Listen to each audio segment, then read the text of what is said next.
Divine truth and beauty. All finite knowledge and creature understanding are relative. Information and intelligence, gleaned from even high sources, is only relatively complete, locally accurate, and personally true.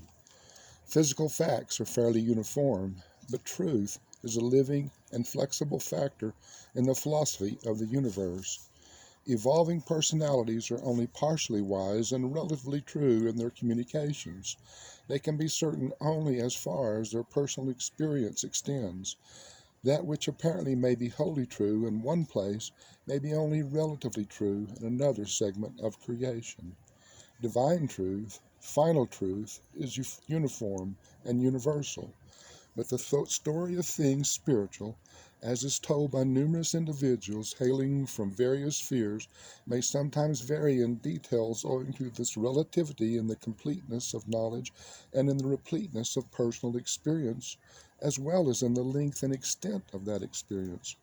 While the laws and decrees, the thoughts and attitudes of the first great source and center are eternally, infinitely, and universally true, at the same time, their application to and adjustment for every universe, system, world, and created intelligence are in accordance with the plans and techniques of the Creator Sons as they function in their respective universes, as well as in the harmony with the local plans and procedures of the Infinite Spirit and of all other associated celestial personalities.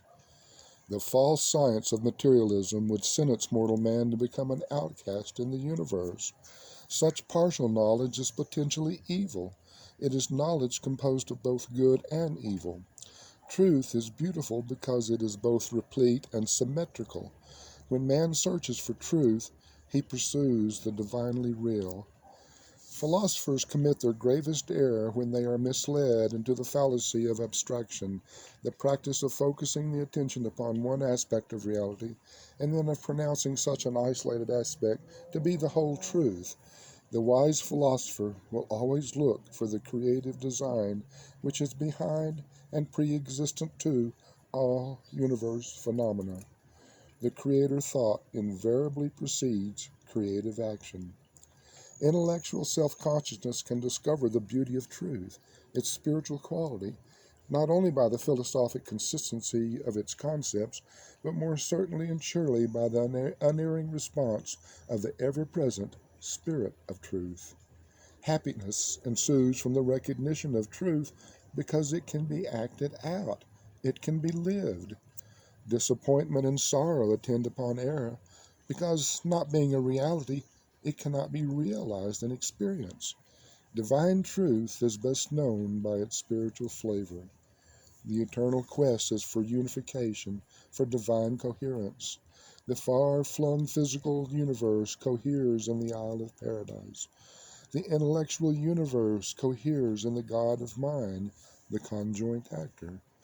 The spiritual universe is coherent in the personality of the eternal Son. But the isolated mortals of time and space coheres in God the Father through the direct relationship between the indwelling thought adjuster and the universal Father.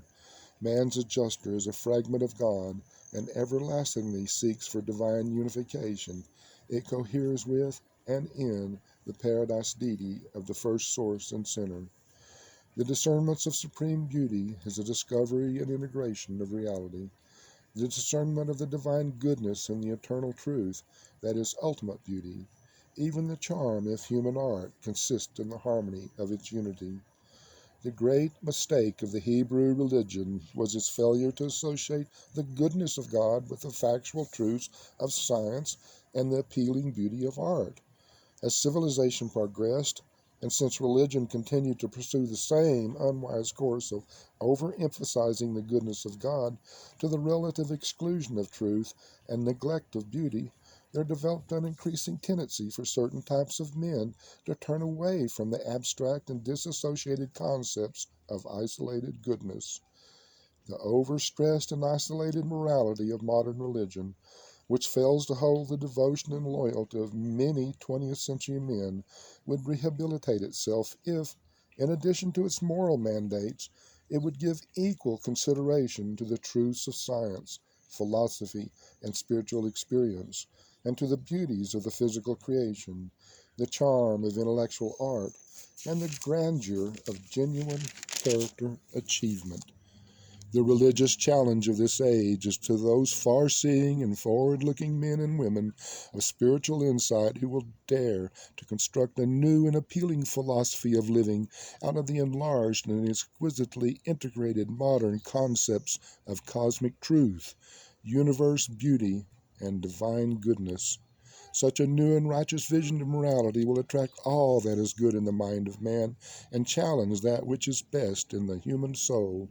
Truth, beauty, and goodness are divine realities, and as man ascends a scale of spiritual living, these supreme qualities of the eternal become increasingly coordinated and unified in God, who is love.